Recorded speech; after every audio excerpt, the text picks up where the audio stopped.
विश्व कप जीतकर लौटी दुर्गा तो बैतूल की अपनी टीचर को यूं किया याद, भावुक कर गई ये कहानी। बैतूल। सफलता जब चरम पर हो, चारों ओर तालियां गूंज रही हों, ऐसे समय में अगर कोई अपनी जड़ों को याद करे, तो समझ लीजिए उसकी विनम्रता और रिश्तों की गहराई कितनी मजबूत है। विश्व कप जीतकर बैतूल पहुंची दुर्गा येवले ने भी कुछ ऐसा ही किया। दुर्गा जैसे ही मीडिया और प्रशंसकों के बीच पहुंची, उनकी पहली याद बनी उनकी टीचर डॉक्टर सीमा भदौरिया। वे दिन याद करते हुए दुर्गा भावुक हो उठीं जब वह बैतूल के निशक्त छात्रावास में रहकर पढ़ाई करती थीं।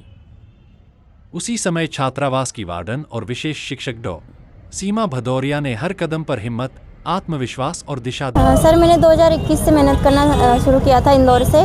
जब पढ़ाई करती थी इंदौर में, तो मैंने कैंपस के थ्रू किया था सर। मेरे Sonu Golkar sir cricket association for the blind Madhya Pradesh के जनरल सेक्रेटरी है। उन्होंने मुझे प्रेरणा दी थी कि इंटरनेशनल टीमें होती है, आपको खेलना चाहिए, आप अच्छी प्लेयर हो। प्रॉब्लम तो बहुत आती है, फैमिली प्रॉब्लम, और मेरे लिए तो बहुत बड़ी बात है एक छोटे से गांव से निकलना सर। मैं निशक्त बालिका छात्रावास में सदर में रहती थी, 2 साल 7th 8th में रही। सीमा भदौरिया मैम ने मुझे बताया कि पाडर में पढ़ो, फिर वहाँ से सर ने बताया इंदौर में जाओ, फिर इंदौर में पढ़ाई की मैंने। सर टीम में तो अभी 2025 में हुआ, बट डिस्ट्रिक्ट लेवल पे 2021 में और 22 में हुआ था, और फिर नेशनल में फर्स्ट नेशनल मैंने 2022 में खेला था सर। दुर्गा येवले की सफलता जहां पूरे बैतूल को गर्व से भर रही है, वहीं उनकी गुरु डॉक्टर सीमा भदौरिया के लिए यह पल कुछ और ही खास है।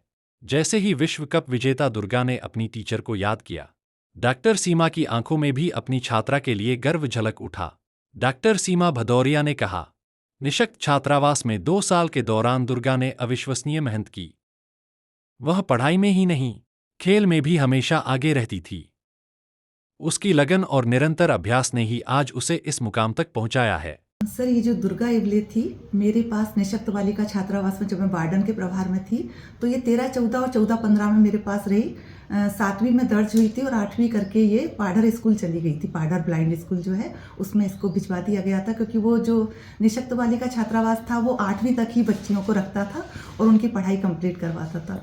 जब ये बच्ची आई थी सर, तो सीधी सादी एक छोटी सी 6वीं 7वीं में कौन बच्चा बहुत छोटा रहता है, लेकिन 2 साल में इसने बहुत कुछ सीखा। इसने जो झिझक थी इसकी, वो झिझक दूर हो गई थी, और काफ़ी लोगों से, अधिकारी और जनप्रतिनिधि जो आते थे उनसे बात खुलकर करती थी, और अपना खेल प्रदर्शन भी जो है 3 दिसंबर के समय पे खुलकर अपना प्रदर्शन करती थी। और शायद यही उसकी उपलब्धि, इतनी बड़े लेवल पर जाकर आज जो इतना विश्व कप जो विजेता बनकर लौटी है, शायद वो उसका बेस था जो निशक्त बालिका छात्रावास से तैयार हुआ था। एक और छात्रा अपनी सफलता का श्रेय टीचर को दे रही है, तो दूसरी ओर टीचर अपनी छात्रा की मेहनत और जज्बे को सलाम कर रही है।